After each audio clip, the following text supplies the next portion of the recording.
Please remember, the views and opinions expressed by this show or any other show on DV Radio and its guests are strictly those of said individuals and do not reflect those of the DV Radio staff, nor the staff of dysfunctional veterans.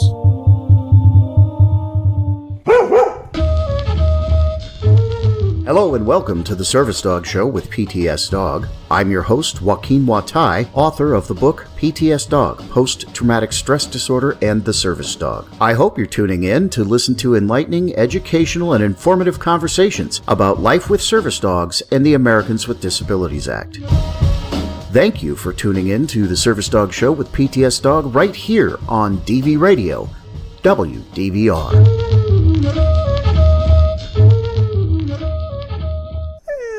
And welcome to the Service Dog Show with PTSDog. I am your host, Joaquin Juatai, author of the book PTSDog, Post-Traumatic Stress Disorder and the Service Dog. I am here with a friend, DV-Doc, and we are going to discuss a interesting situation that he is dealing with at his local VA medical center. Doc, welcome to the show. Hello, Joaquin. How are you? I'm doing good, man. So, was it about November, right? I think it was actually towards the middle of October, then by the time we got everything ironed out and put on paper, they when the signature happened, when the official whenever I made it officially that I was disputing their judgment. Yeah. So in October, mid-October, so Doc called me. Absolutely livid. So let's start at the beginning and talk to me about this call.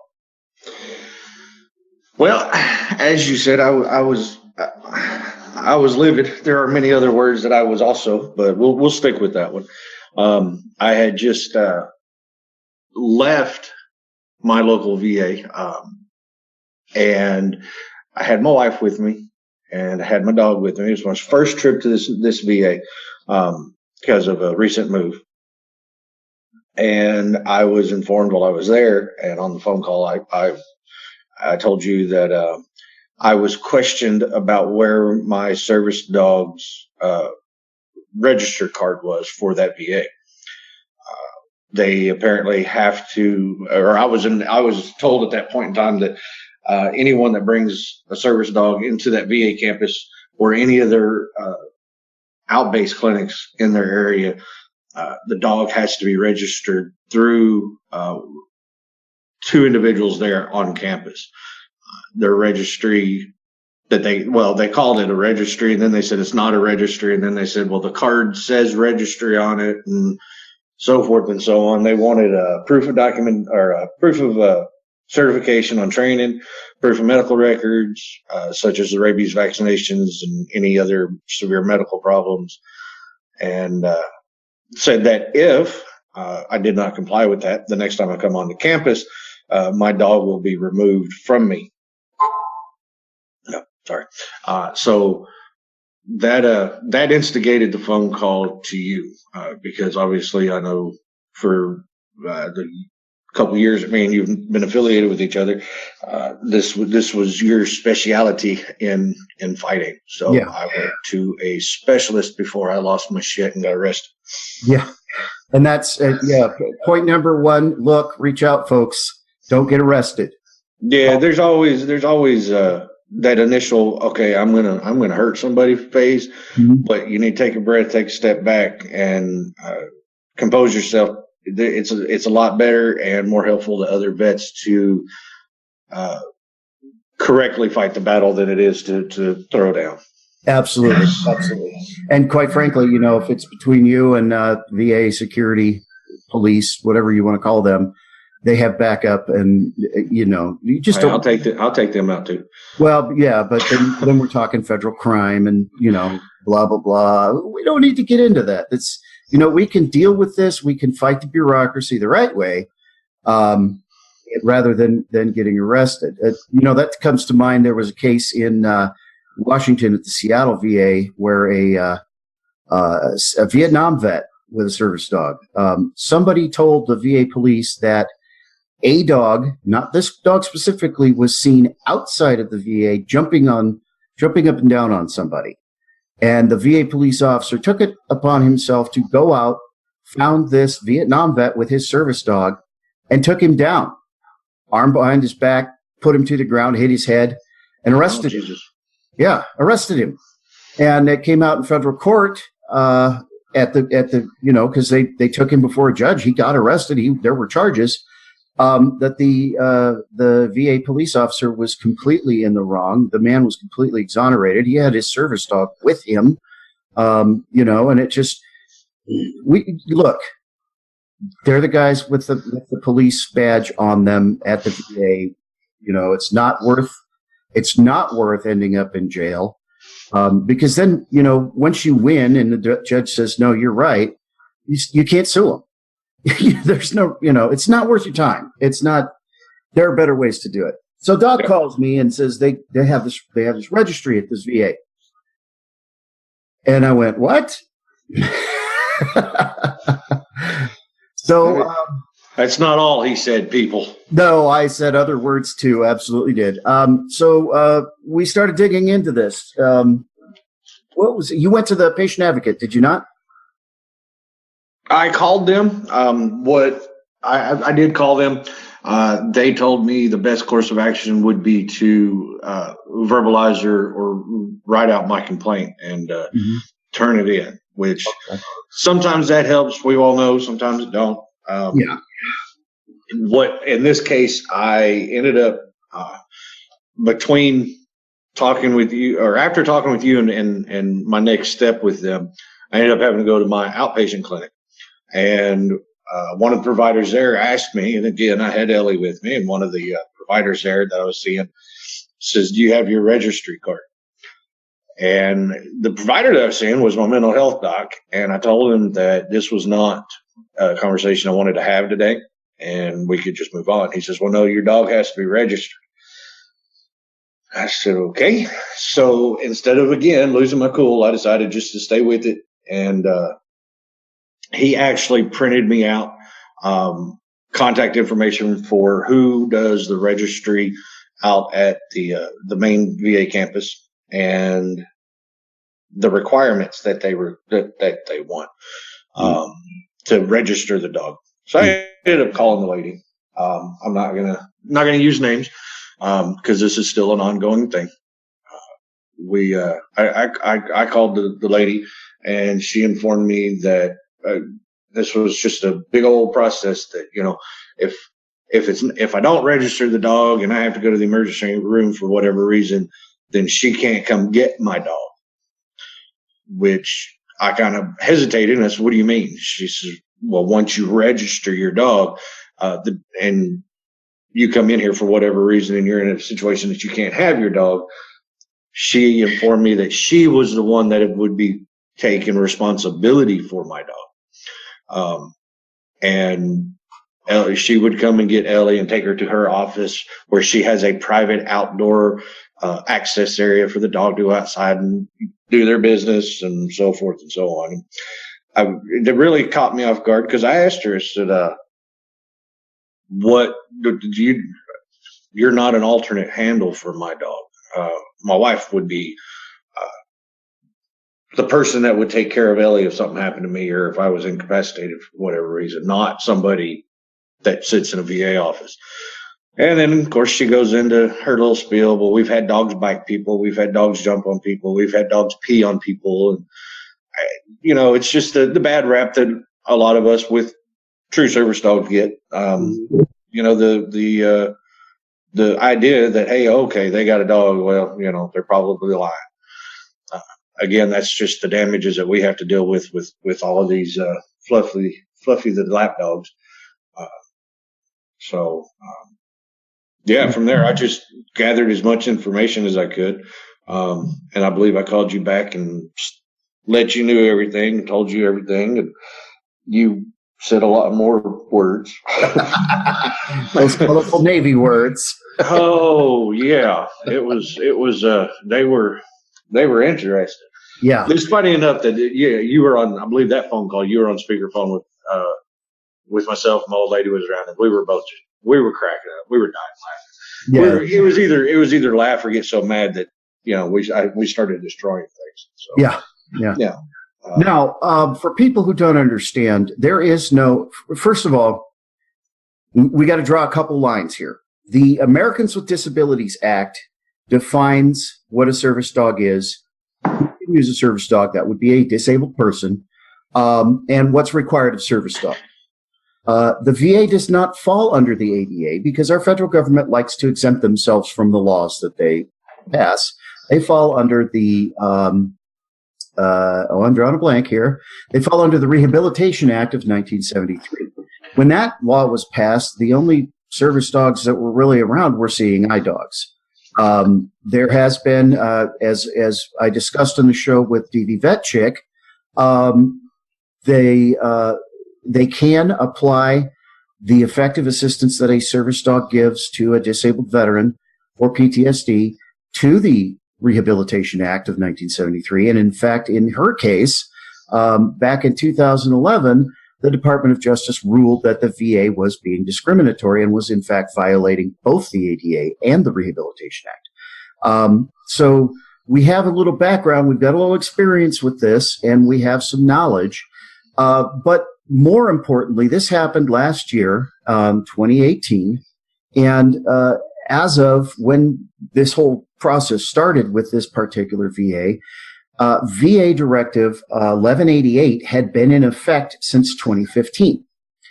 And so we not only have the actual VA directive, but we also have the discussion of the approval of the directive, which was posted in the Federal Register in 2015. And it was posted, let me find the date for you.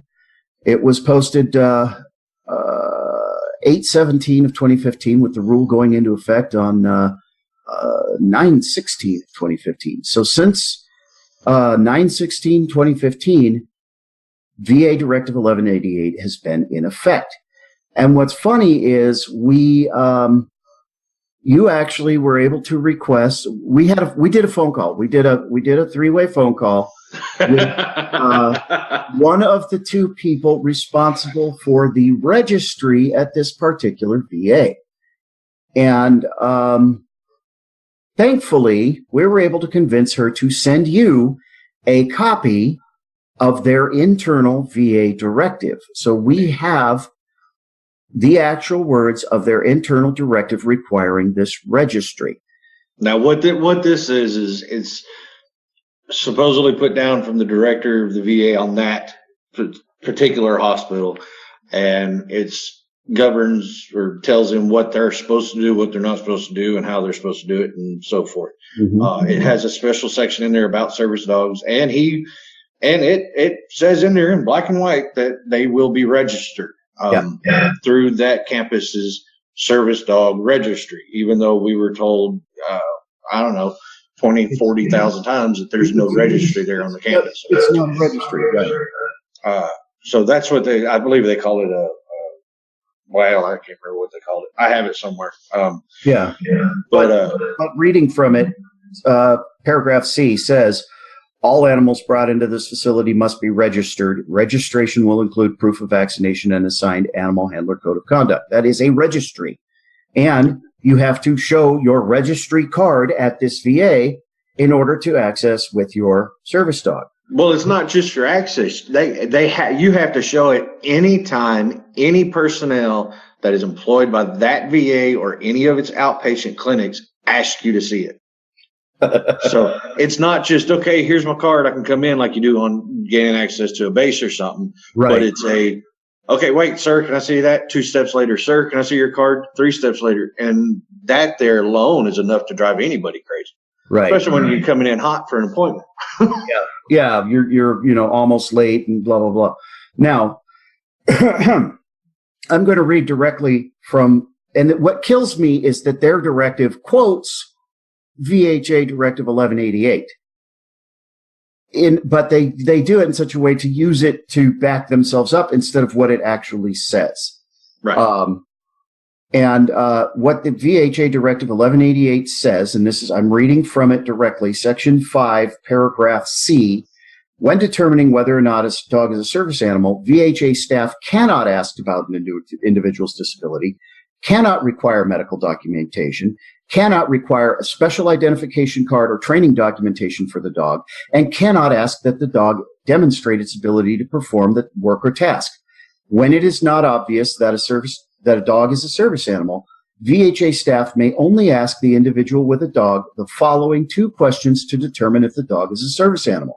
Is your dog a service animal required because of a disability? And what work or tasks has your dog been trained to perform? Those sound really familiar. Those, by the way, are the 2 questions from the ADA. And people, you need to understand that the VHA policy 1188, when it was enacted, was the VA's concession that although we don't fall under the ADA, we will apply the appropriate federal law to this situation when you enter the property with a service animal. What is the appropriate federal law? The Americans with Disabilities Act. Yeah, can we touch base with that for just a second? Yeah. The VA being a federal agency, government agency, however you want to call it, and the ADA being a federal law, I have learned through Joaquin here that federal agencies, and please correct me if I'm wrong whenever I say this, federal agencies are not required to follow federal laws. That is correct. And most specifically, federal courthouses, the entire Department of Veterans Affairs, they are required to follow federal law. They're required to follow a different federal law. However, most of these places concede to the ADA. Okay, so to be very, very clear, folks, the VA does not fall under the ADA. The VA falls under the Rehabilitation Act of 1973. You can look it up. You can Google it. However, the VA's policy is to parallel the ADA. Is to follow the applicable federal law. That's a quote from their discussion about VA Directive 1188. So it's I just threw you all off, didn't I? Yeah, it's okay. People think that I say, well, you have to follow the ADA at the VA. No, I don't. I understand and acknowledge that the VA does not fall under the ADA. However, and look, I'm going to read you from 1188 right here. This is Part 2, Paragraph C. Although the Americans with Disabilities Act and its implementing regulations concerning service animals do not apply to the VA, 38 Code of Federal Register 1.218A11 adopts many similar standards as the ADA regulations. For instance, consistent with the ADA regulations, this code defines a service animal only as a dog that is individually trained to assist with a physical, sensory, or mental disability, and not any other animal that merely provides emotional support or companionship.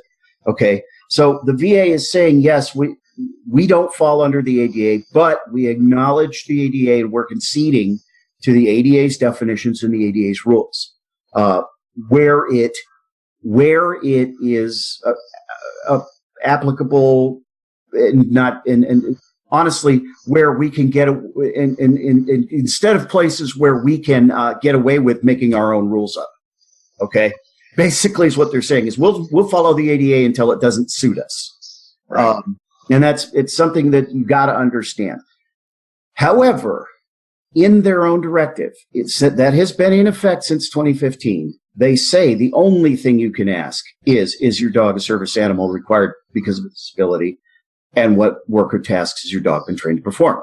It's right there in their own VHA directive. So when you sent me the copy of their registry policy, and I'm sitting here reading it, and they're saying VHA Directive 1188, VHA Directive 1188, and yet they're not following VHA Directive 1188. And not only that, but Doc, tell me the process, because this is gold. Tell the audience the process to register your service dog with this VA medical center. Okay, first step would be contacting the POC and requesting that a meeting with said individuals, so that way you can. They do it both ways. It's either a verbal request or a written request. Either way, that person takes your request of permission to bring your service dog onto campus and takes it to a board. The board is made up of obviously the director, a couple of doctors, one of them being a mental health doctor, and then there's another individual. There's 6 people. And collectively, they decide to approve or deny your request between the 6 of them. If they deny it, done and over, you don't bring your dog on campus. If they approve it, you then have to show up with your service dog to the original individual that you made the request through. And they will do basically an inspection of your dog. They want to see how it acts. They physically put hands on your dog to see if it's clean and to see if it has any ticks or lice or fleas or any abrasions that may be bleeding or open or whatever, any of that stuff. Then they want the shot records to show proof of rabies vaccination and all the other shots that normal, typical dogs get. Mm-hmm. At that point, I can't remember if it's mind you, I can't remember because it was so damn stupid. I just kind of blocked it out. I can't remember if they want to see the dog perform or if they want to observe the dog while working. Either way, they want some kind of a visual proof that the dog's going to do what you need it to do and what it's supposed to do.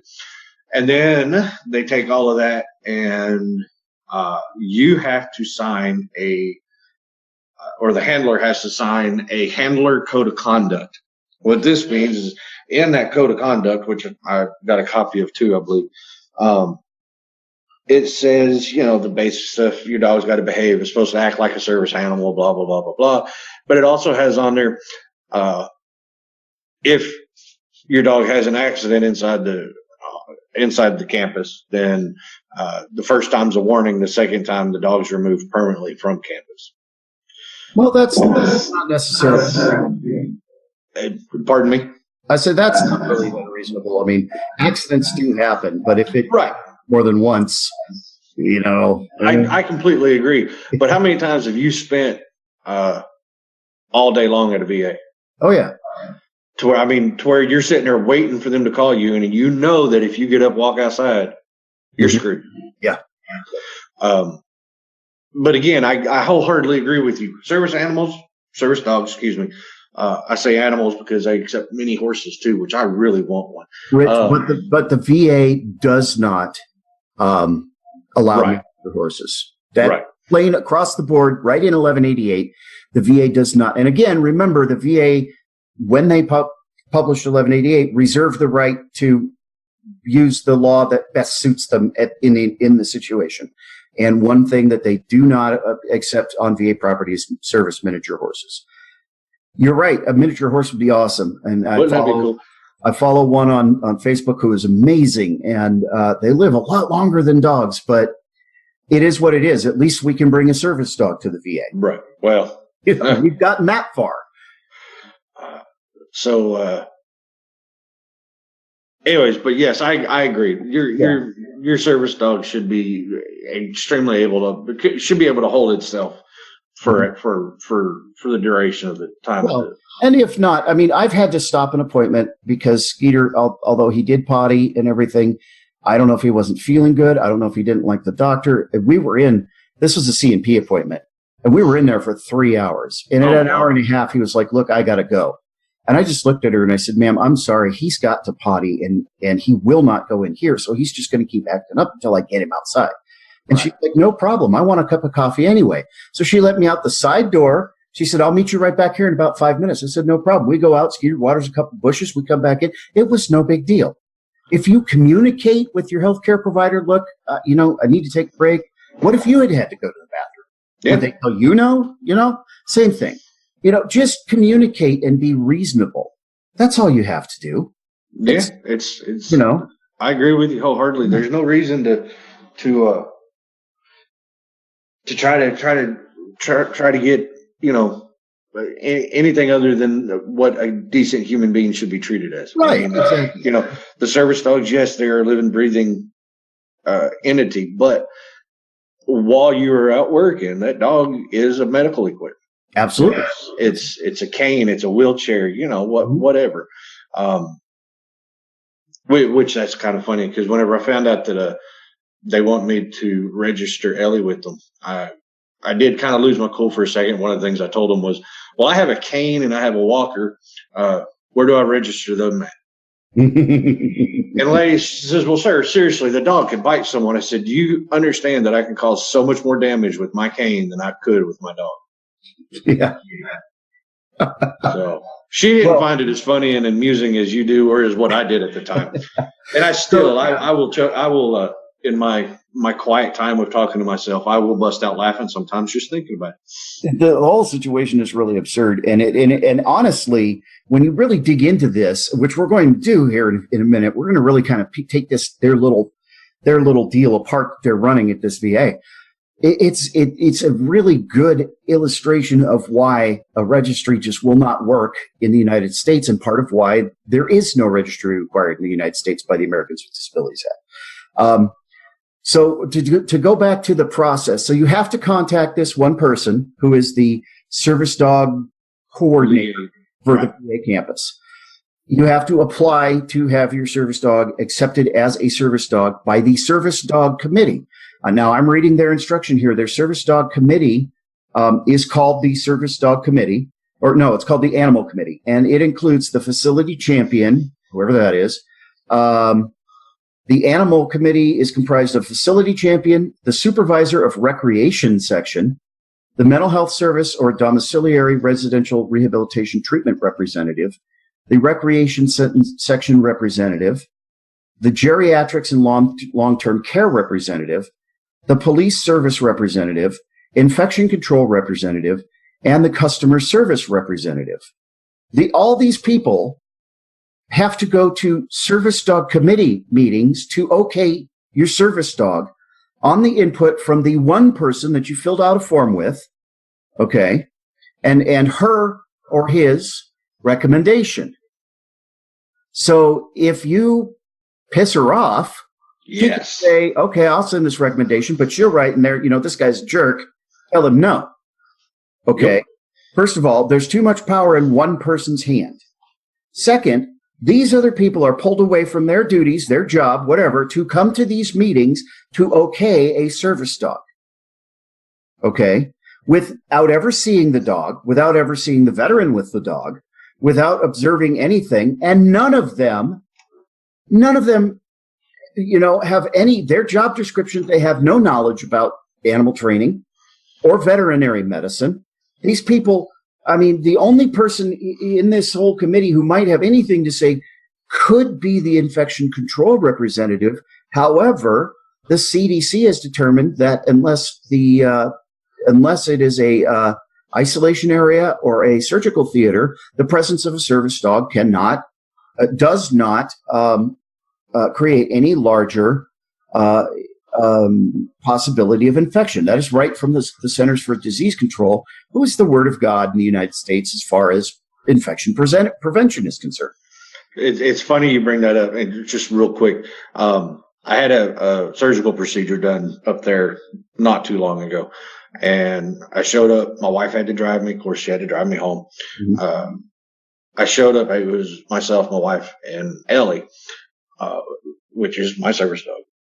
Sit in the waiting room. They call me back, go back to the pre-op area where where I change clothes and get put on the gurney and hauled back. Mm-hmm. And while I was back there, I walked back there with no problem. My wife, myself, and Ellie. And as I get sat down and start, take my shoes and stuff off, nurse comes in and says, the dog has to leave. Mm-hmm. And I said, for what? Why? They said, well, this is a sterile environment. There ain't no fucking sterile environment. It's a pre-op room. You got doctors walking around in their street clothes, and nurses walking around in their street clothes, patients coming in their street clothes. There's nothing sterile about it. Yeah.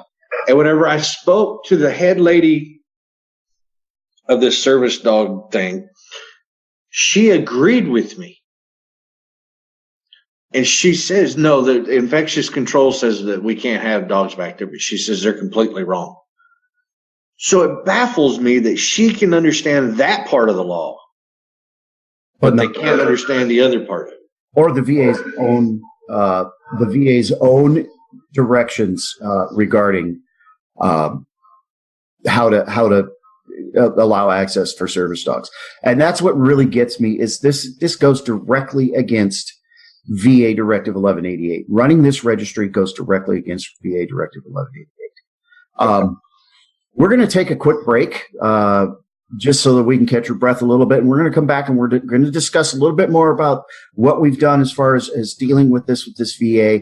And we're going to go through the laws a little more step by step and explain why this is such a big deal. Because it is a big deal, because this VA has been getting away with this for 18 years, according to the person that we talked to. And we're going to discuss that phone call because that's really the crux of the matter and where it gets really funny. So you are listening to the Service Dog Show with PTSDog right here on DV Radio, WDVR. Don't forget there are other radio programs on DV Radio, including one I really enjoy called Contraband, which airs once a month at 11:30 p.m. after Barracks Talk on Saturdays. And I believe that they run before Barracks Talk, but I can't remember what time. But check it out. Go to dvradio.net. And hit the schedule button, and you can see when shows air. Check out Contraband. It's a really great show. And we will be right back with you after this. DV Radio. I'm Dave Libby of WarriorService.org and SocerBand.com, and this is Contraband. Welcome to Media Letter Sandwich, the Up in Arms podcast.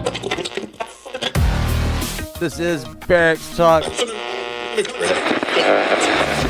You're listening to The Marquee Dirty 30.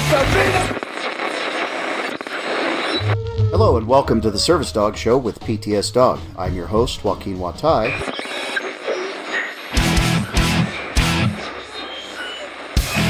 Hear all of these veteran-made shows on dvradio.net. From original to syndicated shows, they're all on the DV Radio Network.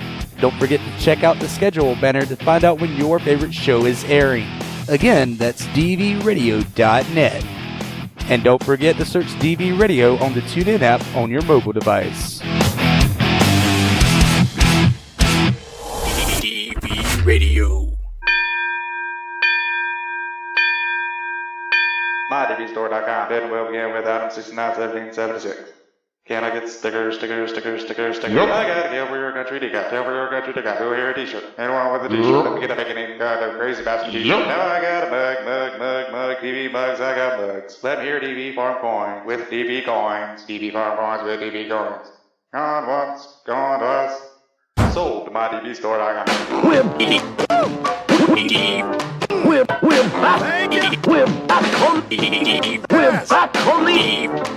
We're back on the air. DV Radio. Welcome back to the Service Dog Show with PTSDog. I'm here with my guest, DV Doc. We are discussing the Service Dog Registry at his local VA medical center.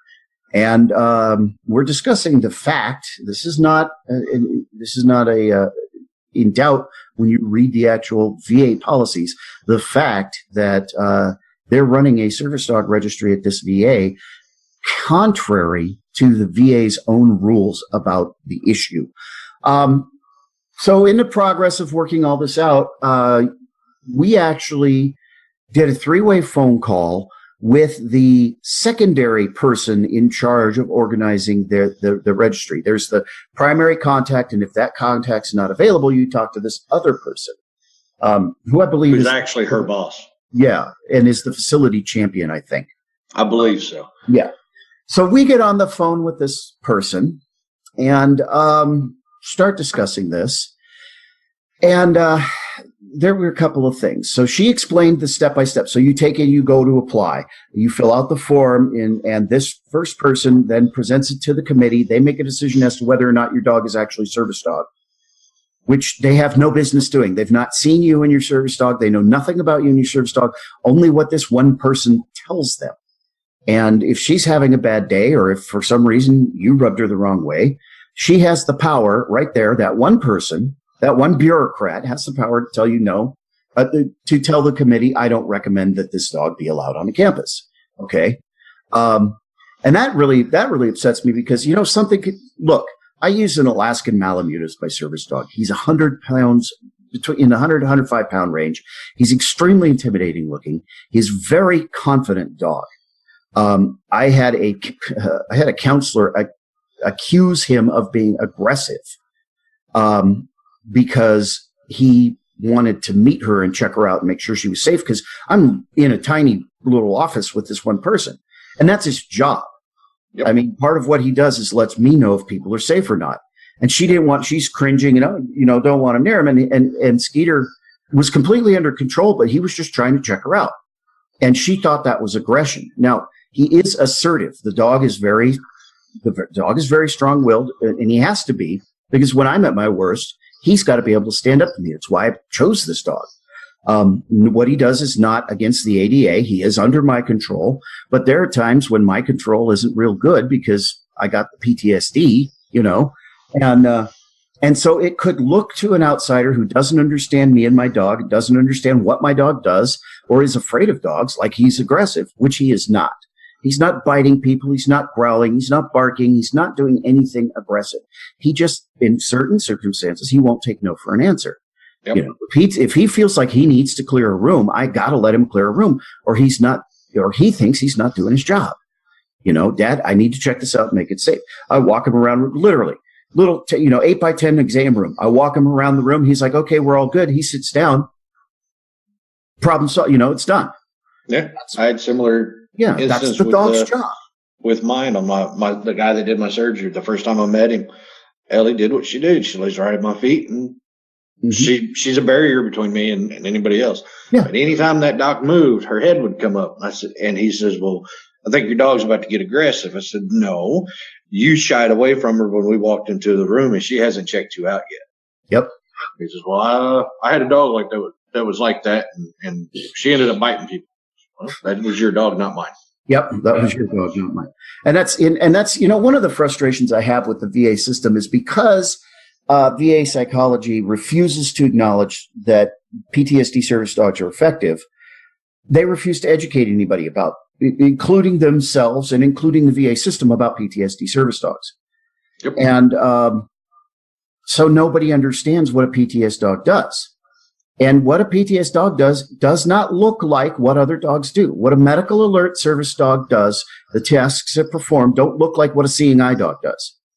And corporately, the VA's idea of a service dog is a seeing eye dog.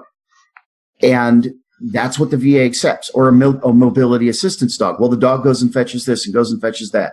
Okay, that's great. And those are great dogs. But that's not what PTSD service dogs do. And they don't, because they refuse to accept that the dog is effective. They don't educate themselves, and they don't educate the system about the dogs. So you get people who don't know anything about them making judgments that they have no basis to make a judgment off of because they don't understand the dogs. I think if they put, I'm sorry, go ahead. No, I was just saying that causes problems. That causes a lot of stress for service dog handlers, for PTSD service dog handlers at the VA. I truly believe that if they would put whoever's in charge of all this crap and gives the thumbs up, thumbs down, or whoever's teaching or not teaching people, I seriously believe if that individual had PTSD and a service dog, I think it would be a lot different. I agree.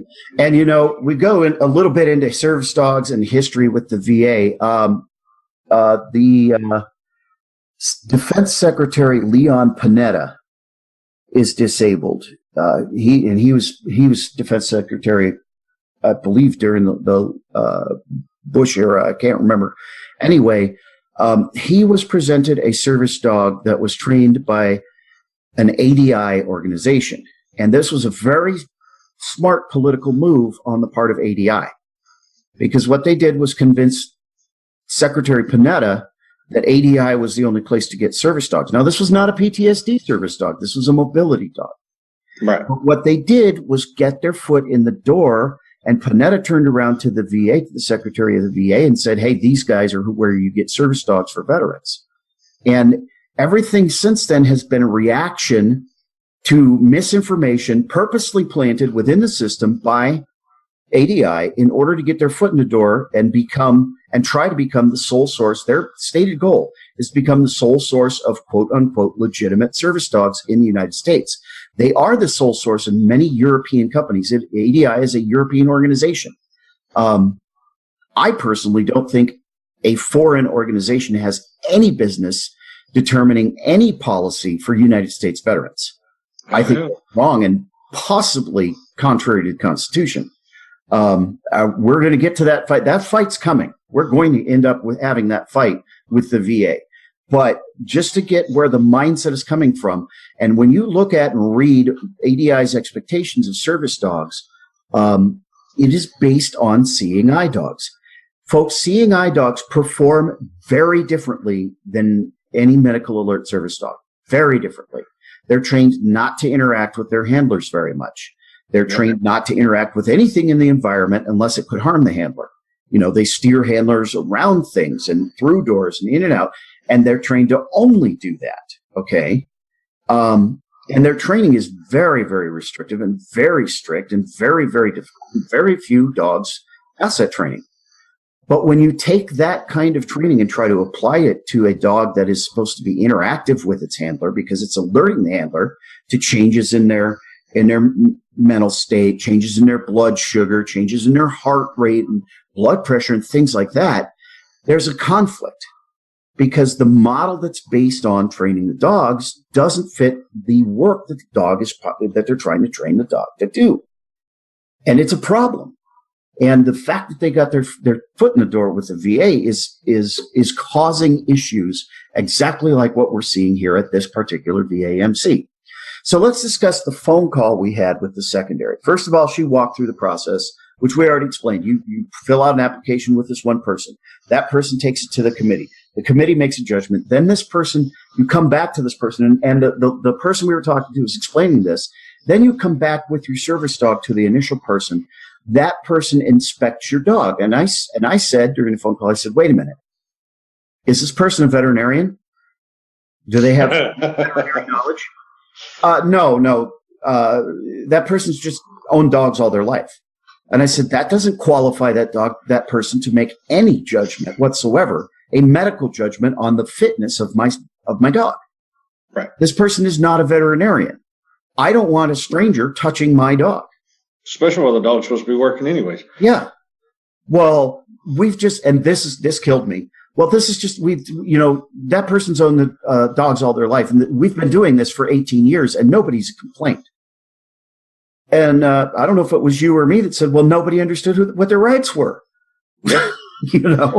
If people don't know what's going on, they can't protect themselves on their rights. That's why educating yourself is far more important than people give credit for. Well, yeah, and I mean that's the whole premise behind PTSDog. That's why we have this radio show. That's why I do what I do.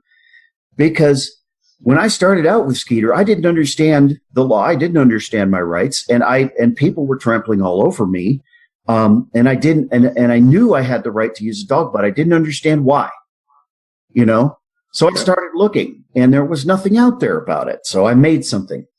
It takes a couple of days to wade through all the laws. I did that for you veterans, I did that for you guys in writing the book. Because he's bored and has no life. Yeah, that must be it. So anyway, this person then began to explain, well, our policy falls right in line with VHA Directive 1188. And I said, oh, really? Now, we talked about this a little earlier in the show. In the Federal Register, published in 2015, it specifically says, hang on, let me get to the paragraph again. Several commenters objected to the requirements in the proposed rule to provide proof of a service animal's good health when the individual will be accompanied by a service animal while receiving treatment in a VHA residential program. Some of the commenters alluded to an administrative burden of registering a service animal to access VA property. We clarify for these commenters that that rule only applies to situations where an individual would be accompanied by a service animal for the duration of his or her treatment in a VHA residential program. These documentation requirements would not apply for more general access to VHA property, such as to receive outpatient care provided by the VA. The presentation of certain records as proof of an animal's health is required and is necessary when a service animal will have routine and constant interaction for an extended period of time in a residential setting, so that the VA may ensure patient care, safety, and infection control standards are met. Okay, that's right from the VA before they published 1188 saying no. And look, and you and I have talked about this, Doc. Look, if I'm going into a 3-month-long residency program in the VA and they want to see my dog's shot records, I don't think that's unreasonable. Absolutely not. It's not. But if I'm going in to, draw blood, give a urinalysis, or have a medical appointment, I don't need to register my dog. That is unreasonable. Okay. Yep. There's a difference between being in a residency program and general treatment. And this exact thing says that. Right from the VA's own discussion, this is the policymakers from the VA saying, no, we will not run a registry. However, right here in this medical center's, this VAMC's medical center, they say VHA Directive 1188, animals on Veterans Health Administration property, provides guidances for animals in the medical center. And then the next sentence, animals brought into the facility must be registered. Directly contrary to what the VA says. I pointed this out to the person. People, he can't make this shit up. I'm telling you. I'm not making this up. And she was just, well, we've been doing this for 18 years and nobody's ever complained. And I said, okay, but since 2015, what you're doing, whether or not you did it before then, doesn't matter. This is the VA's own rules right now. And since 2015, so at that point for 3 years, you've been going contrary to the Department of Veterans Affairs policy. And the person said, well, our legal, we run everything by our legal department. They say we're okay, that we're not breaking any laws. And I said, I think I said something to the effect of, is your legal department a bunch of idiots? Yes, you did. Because honestly, at this point, I was getting heated. So then I flipped over to VHA Directive 1188. And this is where it's gold. This is where it just, and actually read, this is the most up-to-date version of Title 38, Volume 1, Section 1.218, Security and Law Enforcement at VA Facilities. This is the law in the Code of Federal Regulations pertaining to service dog presence on VA property. And so I started reading this to the lady. I said, well, according to the Federal Register, this is, as published, blah, blah, blah, blah, blah. I said, it says right here, anyway, it says that, the staff can only ask 2 questions when it is not obvious, and this is what's funny. And this is also in VHA Directive 1188. No, actually, I was reading 1188. I wasn't reading the Federal Register. I was reading 1188. So I told the lady, I said, according to VHA Directive 1188, which you keep saying that you're following, when determining, and I started reading this, and I read it before, I'll read it again. This is from the VHA Directive. When determining whether a dog is a service animal, VHA staff cannot ask about the animal's disability, cannot require medical documentation, cannot require a special identification card or training documentation for the dog, and cannot ask that the dog demonstrates its ability to perform the work or task. This VA is directly violating every single sentence there. Then it says, and this is a direct quote from the ADA, when it is not obvious that a dog is a service animal, VHA staff may only ask the individual with the dog the following 2 questions to determine if the dog is a service animal. Is your dog required? Is your dog a service animal required because of a disability? And what work or tasks is your dog been trained to perform? And this is where I lost my shit, because she said, let me stop you there. The Department of Veterans Affairs does not fall under the ADA. And I lost it. I lost it. I admit it. I said, and I raised my voice. I said, this is not the ADA. I'm reading to you directly from VHA Directive 1188. This is your policy. I was hot. I was not happy. And she. Meanwhile, I was sitting back sipping my whiskey, laughing. You're eating. You're like that. You're like Michael Jackson with the popcorn and the meme. Just watching. I'm just here for the comments, baby.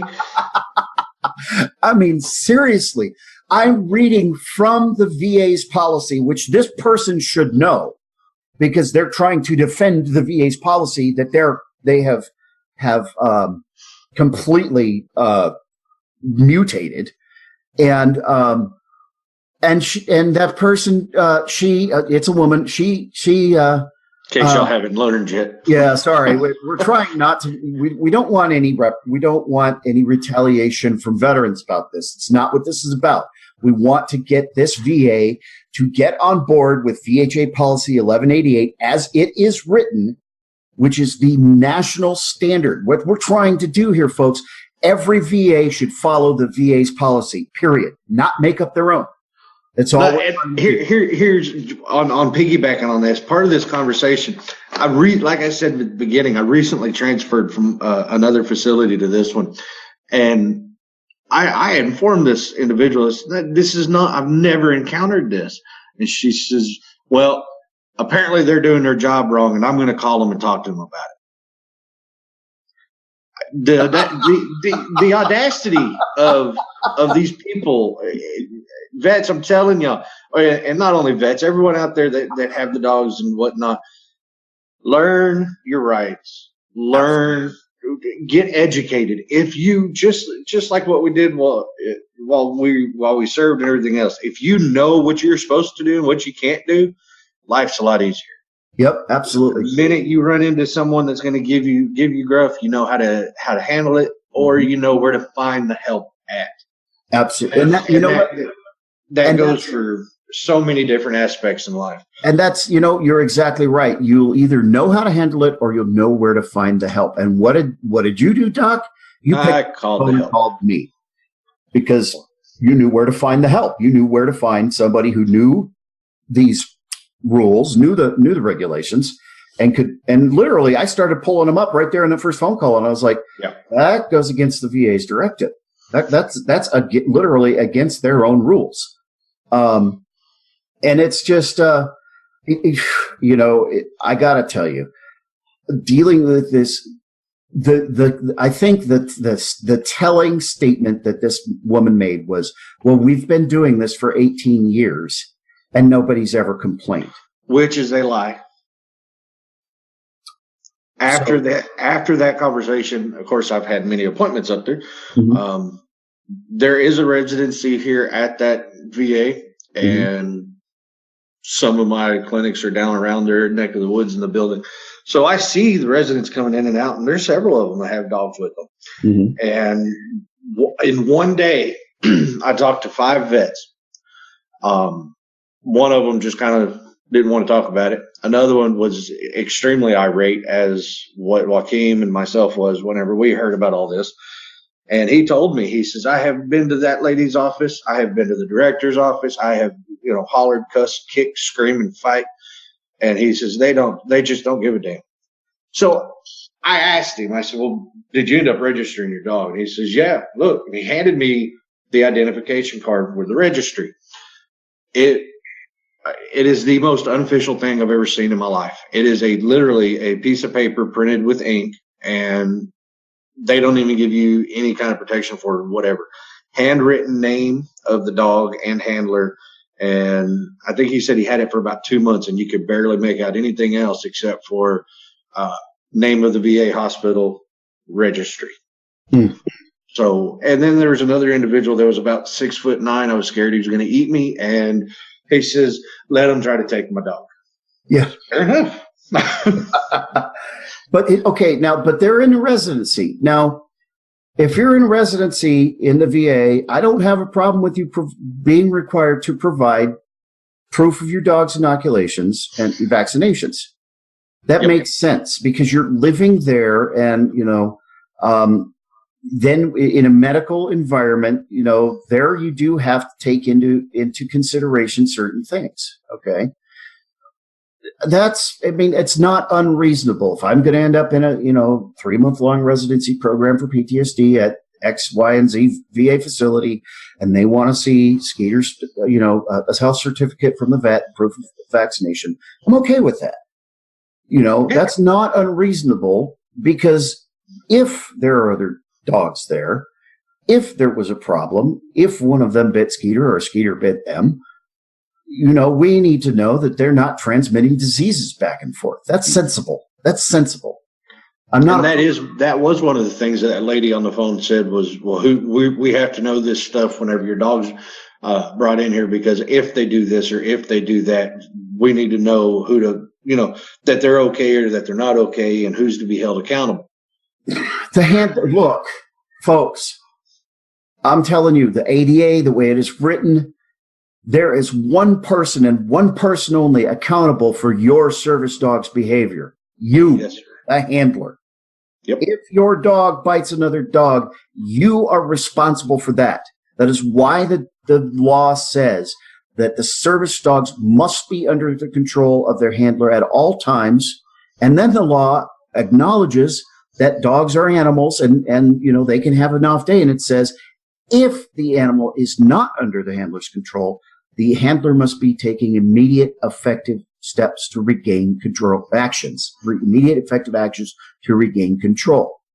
Okay. Your dog can have a bad day. Service dogs are not robots, but you're responsible if you're having a bad day for making sure that you get your dog back under control. And if you can't, you're responsible to remove your dog.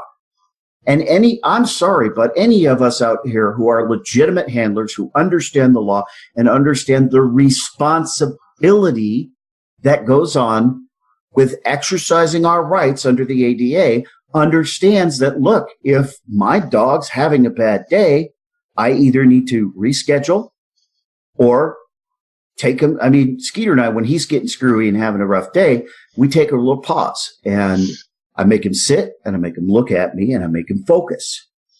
And I tell him, we're working. We are working. You need to focus on me. Watch me. And he 99.9% of the times he'll give a little shake and snap himself out of it and bam, and he's right back on track. That's with Skeeter and me. Okay. And Skeeter he has goofy days where he's just like, and I've got to get him to focus. He has like a growing teenager, just kind of flops everywhere. He has days when he's just not feeling it, and I've got to get him to focus. Then he's got the days where I'm not feeling it, and Skeeter's like, I got this. And he just, by the time I'm done doing it, like usually Walmart trips, by the time I'm done, I'm just like, damn, this dog is good. Yep. Wow. Look, this is amazing what he just did, And he blows me away. And Ellie's done that for me before. I've got her dressed up for work, and we went out, and I get her out of the car to go in somewhere, and she either sits there and just kind of looks at me like, Dad, no, you need to get back in the car and let's go home. Or she comes out and then locks up. Now, I don't have a dog like yours. I just recently found out what what her recipe was. Mm-hmm. She's basically a herding dog. Mm-hmm. But by God, this dog is every bit of 55 pounds strong. And if she says no, there's no pulling her, there's no making her or anything. Yeah. So, and she only does that whenever I'm aggravated or I have my off days, or if she thinks that she's kept me from going down a certain aisle in a grocery store because someone was down there that she just did not like the smell of. Yep. Oh yes. One of the in the early days of working with him, I lived in Pueblo, Colorado, and Pueblo has a severe methamphetamine problem. Okay. tweakers, man, one of the things that I have no control over, if I'm in the presence of a tweaker, I go from 0 to 1 million, ready to rock immediately. Tweakers set me off, and I'm ready to party. I'm ready to throw down. I don't want them near me, and they're usually doing something weird, and I'm just like, get fuck away from me, you know? And so Skeeter picked up on that, and we would go shopping at the Walmart, and he wouldn't let me go down an aisle, period. He would just be like, nope, sit right in front of me and block me and put his paw on me and push me from the aisle, keep me from going down the aisle. And I'd look down the aisle, and sure enough, there's, you know, some obviously not sober person. I mean, if you've been around a lot of meth users, you know what it's like. And he just would not let me go near them because he knew that I would end up reacting to that, whatever that negative, weird, you know, vibrating energy is off of them. It just sets me off. And he would not let me approach him. And I learned real quick to just listen to him. I'd go down a different aisle, and I'd come back to that aisle if there was something I needed on it. You know, listen to your dog, folks. They're trying to protect you. They're trying to alert you and protect you.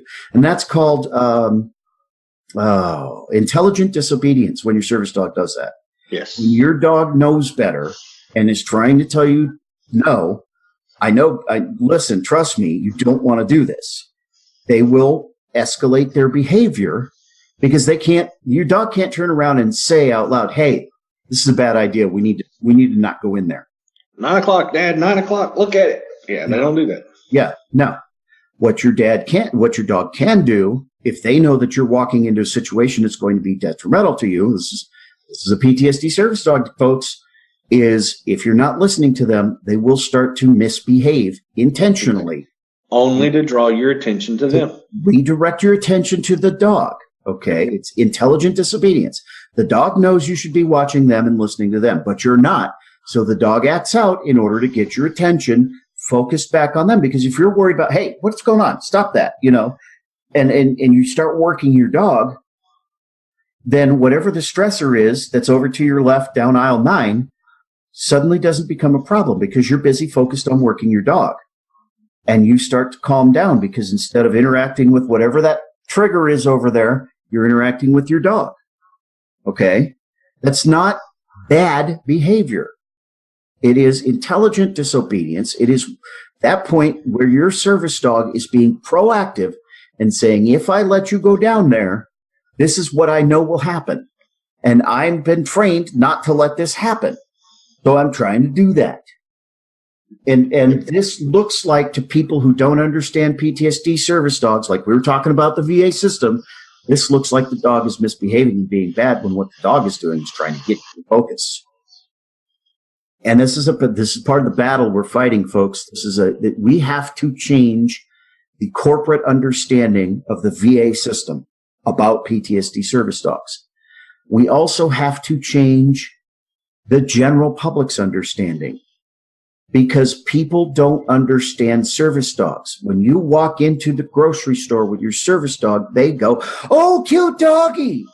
Not, oh, that must be a disabled person and that's their service dog. I should let them go about their business. Now, look, I got to say, whenever when someone approaches me and says, oh, that's such a cute dog, can I pet it? I hold up my cane. I said, only if you pet my cane first. You got I don't, most of the time I don't need a cane, but I'm going to put that into my repertoire. That's a great idea. Oh, I love it. It's just to see their faces like, huh? What? No, I want to pet the dog. No. Anyway. So where we're at with dealing with this VA is we've presented together. I helped you to create the document. We presented the arguments right from the VA's own policy that directly contradict their policy. Using the policy, we got them to send us a copy of their policy. That was their mistake. Yeah. They gave us the ammunition. They showed their hands, and that's all they've got. And it's not a very. I think they're trying to bid on a pair of twos. Yeah. And so we presented them with a document that proves that their policy is against VA policy. And then you've heard nothing, and you've called back and called back. Right. In beginning of December, I want to say it was on the 6th, I drew, well, with the help of you gave me the letter prior. Instead of emailing it to this individual, I decided to be in my best interest to hand deliver and get a signed copy back from her saying that she did receive it. And it was, believe it or not, it was an actually fairly easy process. Walked in there, I gave her a copy and I signed it. And then I asked her to sign my copy. Mm-hmm. And what she told me she was going to do was send it to regional, right. Each VA medical center then answers to a regional medical center. What's funny is they're getting away with this in this region, and you were in the region, but at a different medical center under that region prior, and didn't have this issue in the region, in another hospital in the region. Right. And what's even more funny is why would she go straight to the region instead of to the director? So she signed this. I have been up there, I don't know, at least 3 times a month since. Mm-hmm. And I would say now she did concede on the phone call that they were going to put the policy on hold while they reviewed it. So for me, yes, for you. But other veterans, they're throwing them through this. Yes. She even told me that she flagged my account where other people will know to leave me alone about it as well. I guess it's good, but it's good and bad. Yeah, the point is to protect all veterans, not just you. Yeah, which is why I'll take cue from you. I'm not going to give up. I'm going to do what I can, mainly because with the vets and stuff that go through there, we've got enough shit to worry about. We don't need to worry about all this bureaucratic shit and people's opinions and ignorancies. Well, and ultimately, like I said, her the key phrase, the crux of the whole issue is, well, we've been doing this for 18 years. Yeah. Is the intransigent nature of bureaucracy. One person has a little piece of power in that she can make the determination, the recommendation to the service dog board, whether or not to allow your service dog. And she does not want to give that power up. Right. Well, the power is based on a lie. Yeah, because in essence, if this does get worked out, obviously in our favor, there's some jobs that are going to be lost. Yep. Yeah. Yeah. Well, no, they're not, because that person's position, they're not the service dog court. That's like a collateral duty for that person. One of the things they do in their office where they work doing other things, and we're not going to say what office because we don't want any retaliation. We're trying to get through this and fix it the correct way. That's just like a side duty that this person has, is they're the service dog judge. Yeah. Okay. So, and the people who are going to lose their jobs are the people who think this policy is okay and have been enforcing it. If anybody gets fired over violating the rights of the veterans who attend that VA medical center, it's going to be whoever is said, no, this is the way we're doing it. I said so. That person's who's going to lose their job, hopefully. And, it is interesting. That's a good question. Why did she go to region instead of the director? Maybe the director's the problem. Maybe this is one of those VAs whose director nobody wants there and nobody likes and or has done something. I don't know. I haven't looked into it. And that's a good question. Where is this coming from? Why did she go to region instead of to the director? Maybe this is one of those VA medical center directors who doesn't like the veterans, who's not a veteran, and is an administrator, is a pencil pusher, is a bureaucrat, and they're just there to keep their pension. I don't know. Well, I don't know. I hope that's not true. For the sake of everyone. Yeah, exactly. And that's just it, folks. Is look, we're fighting this fight not because it's affecting Doc, but because it affects all the veterans who use that VAMC. And Doc had the knowledge, understood that his rights were being violated, to say, wait a minute, that's wrong. You're not supposed to be doing this. And that's why we're here. That's why PTSDog exists, is to give you that knowledge, folks. And this is that knowledge in action. This is what I do. Well, I had all that knowledge of that stuff because how long I've been following you for and stuff. You've been a saving grace to me many a times, and thank God the message is getting through to someone, because some days I wonder, man. Well, I am slow. I mean, it's been 3 years now? Yeah. Something like that. Yeah. But so anyways, yes, that's where I'm at. As we were discussing earlier, since I haven't heard anything, I've called many times. I reached out to an individual, another name and number that you gave me, that is higher on up. In DC, yeah. I'm sorry? In DC. Yes. Yeah. I have called, I don't know, a lot. I've probably left about 15 messages with this lady.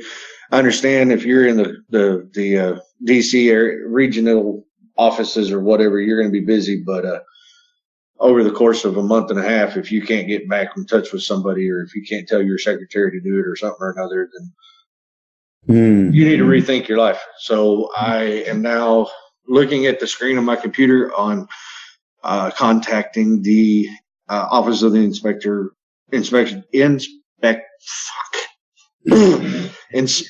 General. The IG. Yes. And that's just, you know what? Unfortunately, look, in order to fight the system, you have to use the system. Yeah, that's what he's there for. Steps the right way. You can't just blow up because you'll end up in a jail cell. Okay, we got to take this one step at a time, folks. We got to do it one piece at a time. And as each step we get turned away or denied or fobbed off to somebody else, keep record of it. Write it down. Keep track of the emails. Make notes of the phone calls. Keep track of it, because this all adds up to evidence. And ultimately, I'm telling you right now, my ultimate goal is at some point I will end up sitting in front of Congress with a group of veterans who use PTSD service dogs, testifying to what we have to go through dealing with the VA, the treatment we receive, the discrimination we receive at VA facilities, the illegal behavior that some VAs are doing regarding service dogs. And hopefully we can get this fixed, but we have to build the foundation. And these little regional, local battles, these are how we're doing it. We're gathering evidence, folks. There is a law group looking at a class action suit now that veterans have set precedent by winning a class action suit against the VA. In fact, a couple of them. We're looking at a class action discrimination suit against the VA. That evidence is being gathered and looked at for a federal lawsuit. There are machines, there's machinery moving. But at the same time, there's machinery moving, trying to, first of all, enforce that ADI is the only way you can get a legitimate service dog, according to the VA. That's happening. We're combating that. There is a movement, a group of veterans who think that there should be a registry and are working on some kind of scheme to make a registry for veterans to fly, where they won't get any questions or any problem if they're part of this registry. So there's movement on both sides. One, to enforce our rights and maintain our rights and as guaranteed by the ADA. And in the veteran community, there are veterans who are fighting to take those rights away, to regulate them. And so this is not an easy battle. This is not a fast battle. Personally, I lie on the side of maintaining our rights as they stand. I don't think that conceding our rights in order for convenience that's not what the Constitution I swore to uphold and defend says. But it also requires personal responsibility on our behalf as the veterans and as the handlers when we're talking about exercising our rights as disabled people to use a service dog. We have responsibility when we choose to exercise that right. Doc, thank you so much for joining me. Keep me up to date. We might do a follow-up show if you ever get an answer back from the IG or from Washington or from whoever. I will certainly do that. I know whenever I first moved up here to the state, we I guess I got a little too inebriated one night, and I wrote a letter to somebody at the White House in email. Mm-hmm. And a couple of days later, got a phone call back, and a lot of the issues that I was fighting with prior to that, for the past 10 to 12 years, they were resolved very quickly within a couple of months. It's not about what you're doing, and it's not only about what you're doing. People, we need help out there. You needed help while you're in the service. You needed help while you were, getting through your battles and your nightmares. Don't stop. There's other avenues that will make our life so much easier, and the resources out there, you just have to use them, and you have to want it. And there are people on your side. You're not alone. And you're not alone. When hopefully when you get up to testify in front of Congress about all of this stuff, I'll be the Pontius and won't have to worry about too much. Yes, I would love to be president, people. Thank you very much, Jock, for joining me. Thank you for listening to the Service Dog Show with PTSDog right here on DB Radio, WDBR.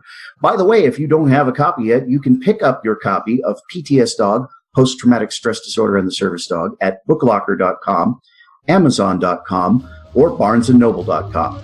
We'll catch you next show.